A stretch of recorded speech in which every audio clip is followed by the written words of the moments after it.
Sticking to your gut. It's the name of the game here for myself in 2025. And thankfully, again, in this one, it worked out with Isaiah Yeo. Mentioned the video before. Go back and check out my review on the Raiders and the Wires game. I mentioned that I did Captain Cleary, and I do hope that a bunch of you guys ended up in the same boat as me. I've kind of been speaking about it a lot of the preseason. And when I had the 7 players I did reveal, that I had Isaiah Yeo sitting there as the captain with Cleary there, and it's just the safety. I think the safety sometimes, and obviously trusting your gut, as I said, Cleary's just hasn't kicked off the season super well the last few years, and it's mainly to do with how Panthers go. If they were coming out red hot, then I think Cleary would probably average 75 over the last 3 years, but they just continue to not play super well, and in this case, they still end up winning the game with their class, and the Sharks did unfortunately give them a bunch of really bad errors, just gave him piggybacks down the field and attacking chances, and it came out the wrong side for the Sharkies in this one. And to be honest, it was, at least the Raiders were pretty clinical, but out of the 4 teams that were there, they were the only team that I thought played pretty well, and Panthers were average apart from a few nice, attacking raids, some good ball play, a nice kick from Cleary, these types of things. And the Sharks had a few nice plays themselves and some sheer brute force from Adam Fanua-Blake, but unfortunately they just gave away too many errors to a team that is just going to win and win and win if you give them the opportunity to. So shout out to everyone that went well in this game, and it doesn't seem like there's too many guys that you could have absolutely been cooked on, unless you did happen to start with Casey McLean. So shout out to him, and hope he's okay. And it looks like IPAP probably not as bad as what we could have got out of him with what we thought was holding his jaw, but he had a laceration. He was all good for the HIA, thankfully, but it's the laceration. He looked okay there sitting on the bench. So hopefully he's all well and set for next week, and Casey McLean will be out for next week. But with Isaiah Yeo, 72 for him. It was a slow second half, sadly. He picked up 21 in the second 40 minutes, and things didn't venture his way as much. He had his turnover tackle in the first. He had 3 of his tackle breaks, and he had his line break try. God, this is why we have this long preseason. That made it all worth it. Seeing the gap, and then Isaiah Yeo seeing the gap, and him going head down, and it's going to be very, very hard to stop him that close to the line. It's even harder to stop Adam Fanua-Blake with his 68 as well. So shout out to Yeo. If you own Isaiah and Cleary, you only miss, and your captain Cleary, you only miss out on 17 points. So it's not the end of the world. And a shout out to, the players I don't own in that first game.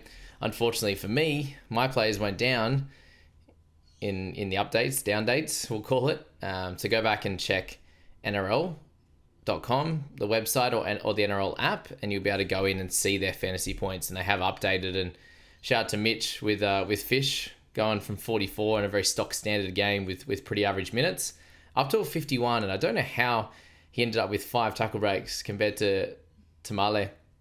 He ended up with 7. Wasn't watching close enough, obviously, for Fishers with the 5, but he ended up with a 51, which was really ideal. And that put a smile on Mitch's face, that's for sure. So Isaiah, awesome game from him, 72. It is only 8 above where he's priced at, so it's a little bit, like you scored a try and you hope for somewhere in the 80s, but it wasn't that type of game. There's a lot of drop ball, there was a bunch of penalties, and he ended up with neg 9 himself, so it wasn't his perfect game on that side of the ball. And it's just a very, very normal sort of tackles and meters gained for him, with 57 in that base, and no offloads in this game, which we did see him bring into the fray and the fold in the last month or so of the year last year. So shout out to Yeo. And my captain, Adam Fanua-Blake, 68 for him, 54 minutes. So I think you can expect the 54 going forward, which is basically exactly what we thought in the end, given they said he was going to drop a few minutes from where he was at the Wars. And a 54 looks pretty set for him. The big thing here is going to be that PPM. And I do think he'll be fairly close to that sort of 0.9 PPM. So I'm probably expecting, in a game where he doesn't have attacking stats, for him to sit somewhere in that 50 range. And then he'll have his games where he scores a try that he ends up closer to the 60 mark and the like, higher than that at 68 here. And then he'll have his random low games where he has a bit of a tough one with missed tackles and errors and the like. So Adam Fanua-Blake, a real fun one for him. And for anyone who did jump on Adam, a massive win for you. Lindsay Smith, 57. And it's also good to check out, guys. Wasn't a tremendously high fantasy scoring game just because of the errors and the stop-start nature of this one. You did see a bunch of scores above the 50 mark. You've got, 7 of them there? But yeah, after that, it's kind of just okay with a bunch of 40s, and then it's 20s and a couple of 30s from there. So a little bit lower than normal and what we saw out of the Raiders guys, especially through the middle. Apart from Lindsay Smith and McInnes, they had really, really good efforts through that centre with those big tackle numbers for two guys in that middle. 60 minutes for Lindsay Smith, 54 for McInnes. Great news for those guys, and shout out to anyone who did jump on McInnes, and big time for Lindsay Smith. And they did lose Casey McLean early, and then they lost Isaiah Papali'i, but Lindsay Smith did play like the first 50 minutes and then came back on at the end. So yeah, interesting one for that, but almost a point a minute for Lindsay. That's not expected from him going forward. Don't know why it happened in this one.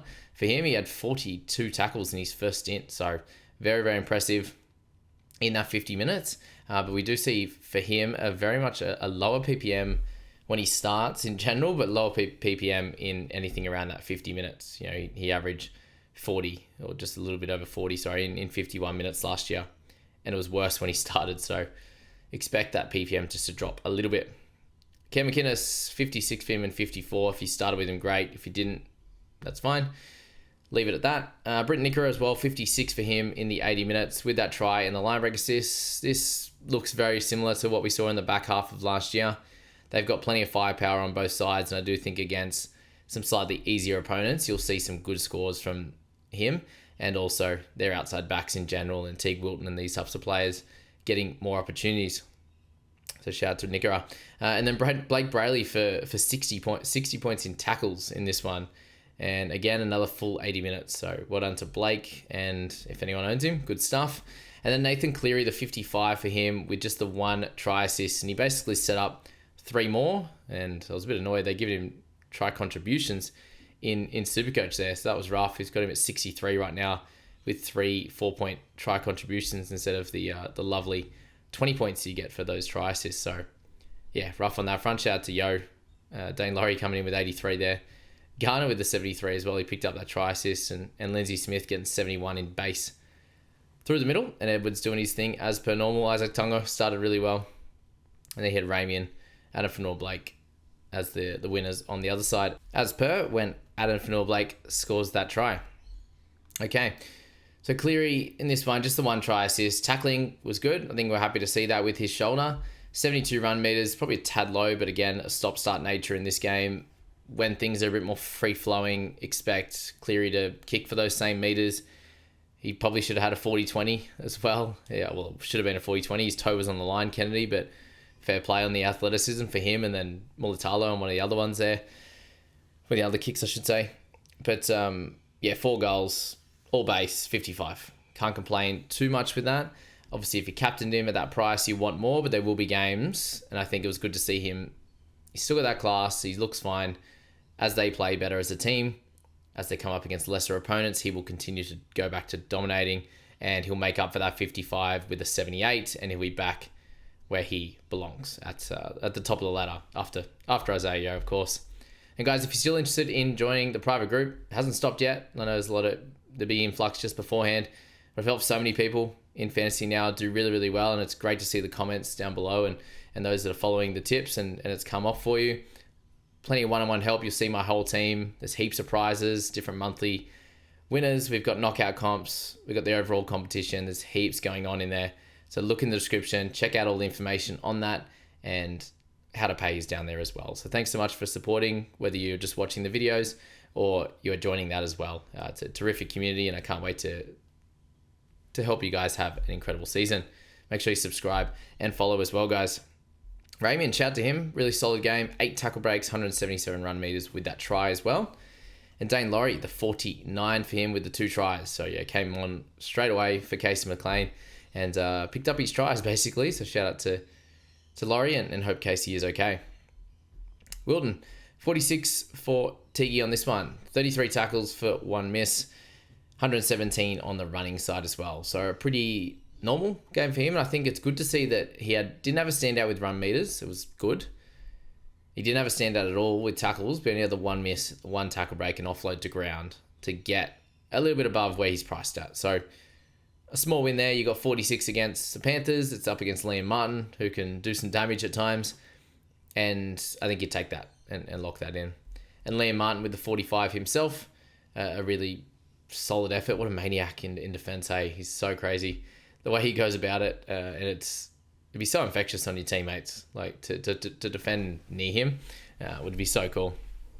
Edwards, 44 for him with one try assist. He had a pretty rough start there with, an error and bits and pieces there. For him to only have one error in this game, it felt like he made a bunch of mistakes, and one of them was obviously falling and throwing a bad pass, which is an error for him. It was an error for Tungo or Alamoti, whoever's picking it up, out on the right side there. Edwards was fine. If you didn't pick him up, like, I think there's a few people who are like, oh, last minute I just decided to change him. Pretty happy with that at 44. Without the goal kicking, unless he's scoring tries, it's going to be hard to see him get into the mid-50s. Garner with 43, along with Braden Trindle. And Trindle kicked goals. So we haven't seen Nico Hynes on this list yet, which is really, really troublesome for anyone who did jump on. He picked up a 40, and this is all pre-updates, guys. So we saw Starling go up like 6-7 points as well, which was, I think, 6 points for him, which was rough for non-owners like myself. So a massive game there. We had Barnett go up a couple. We had my boy Hoskin go down 3. It looks like Horsburgh stayed the same. And I am expecting at least a turnover tackle or a potential try saver for Metcalf. I think we were meant to probably get one for Fish as well. I don't know if that has gone in there. It might have already without me having a look. But yeah, there's a few of the updates there. So go in and check that on the NRL app or on NRL.com. If you're a New Zealand resident, guys, make sure you do head to the description as well. Head to Full-Time Bar and Eatery, their website. Check out their Instagram as well. Check out what they're all about. Type in fantasy on their pin posts and I'll send you a code for the league. I'm sure it's still rolling for round 1. Make sure you're in before the end of round 1 and you're in with a chance to win a couple of tickets and accommodation paid for you and a mate to go to Magic Round next year, which will be heaps of fun. So go and check that out. I'm excited to get over there myself this year to Auckland. So with Trindle, he took over. 43, it's fine. And that's the thing with him. You're going to have attacking stats in his game, and he'll still hit you like that mid-40s. So run meters of 33 is pretty low as well, surprisingly. And he usually has a couple of errors because he's a very attacking style of player. Alamoti on the wing ended up okay at 42 if you're jumping on him. Iro with a 41 against Panthers. You'd take that if you did start with him. It's great to see him out there. A fairly quiet game until that try. Kennedy, 41, hey? That part is very, very interesting. Actually had 8 tackles at the back. Picked up a try saver as well, which is actually, didn't realize that. They put that in there straight up. So I think a few of the other ones I'll review. And that one, fair enough. He got rid of it as Lindsay Smith was about to go for a try too. So that was pretty interesting. And with Casey McLean being out next week, we should see Brian To'o back, which is good news for Panthers. And then we won't see another rookie, you'd imagine, unless they move Luke Garner from that centre spot. And we do see like a Jesse McLean coming to that spot. But Casey will be back. And hopefully IPAP's all good. So Kennedy, 41 from 385k. If you jumped on that one, well played to you. Let me know in the comments on that one. That'll be, a rare one for sure. Nico Hynes, 40. So no goal kicking. He had the try assist early, which got him off to a great start. I think it was 14 in 7 minutes or something like that. Kicked for 140 meters as well. It's so rough, man. You got Trindle at 466. Hynes is 100% playing second fiddle. And there was a lot of chat that it'll be fine. He'll go back to what he is. There was not one iota of me picking him this year. And thank goodness for that. He had his 95 run meters, which was ideal. 23 tackles as per normal. But to get only 40, he's going to lose a lot of cash. And if we happen to lose Trindle at some point this year, Nico Hynes will be the highest bought player in that week. That is for sure. Leota Papali'i. So 38 for Isaiah. In 49 minutes, he was on for a pretty solid game. You're getting good runs. Only had the one tackle break, but picked up an offload as well. So that was great news. And you saw Sorensen play a hybrid edge role and then move into the middle when IPAP came on. Sorensen, if there's anything longer term for Papali'i, sweet. But at this point, he ended up only playing the 54 minutes. It was fine. Didn't run the footy a lot, surprisingly enough, even playing in the middle. So that was frustrating for him. On that one, IPAP, hopefully he's all good. Tungo, 29 for him. Picked up a try, 5 missed tackles, an error, and a penalty. for him to have 150 meters, no offloads, one tackle break, it's pretty rough. Obviously, the Sharks did a pretty good job on him. They had a couple of interesting plays set up for Tungo, a little bit more like a redirection type of plays, which was fun. But he was in the mid-20s early, like in the first half. I think it was 22 at one point. To finish on 29 is very disappointing. Hazleton, 28 for him. Yeah, that Tungo one's really got me. I felt like he was going to be easily on track for an early 40 score. And we're like, all right, Tungo's back. But yeah, it's hard to really lock in on him. He does pick up a lot of high 20s. So there you go. Hazleton, 28 and 33. Bit too... Not enough minutes at all for his price point. So expect him to drop down a bit. Jack Cole, 28 for him. Jake Cole, 25 in the 80 minutes. So that try assist was good. The tackle numbers was pretty well bang on what we thought. 25 for 4.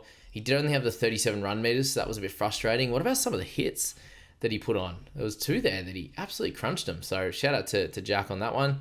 He did have the 1 error and no penalties or anything like that. So defensively, I think he keeps his spot in this side, and surely Blaze Talangi just bides his time a little bit in resis and gets his defensive structures right, and then if there's an injury or something like that, he can come in. I do think it'll take a little bit of time, and I hope that that's the case for Cole, given we didn't get a nice, we don't get him with a nice low break even next week, and it's going to take a little bit of time for his price to move forward. And of course, we get his lowest score at 6 in this game. So yeah, is what it is sometimes with some of these cheapies and mid-range. We've seen that today with Metcalf.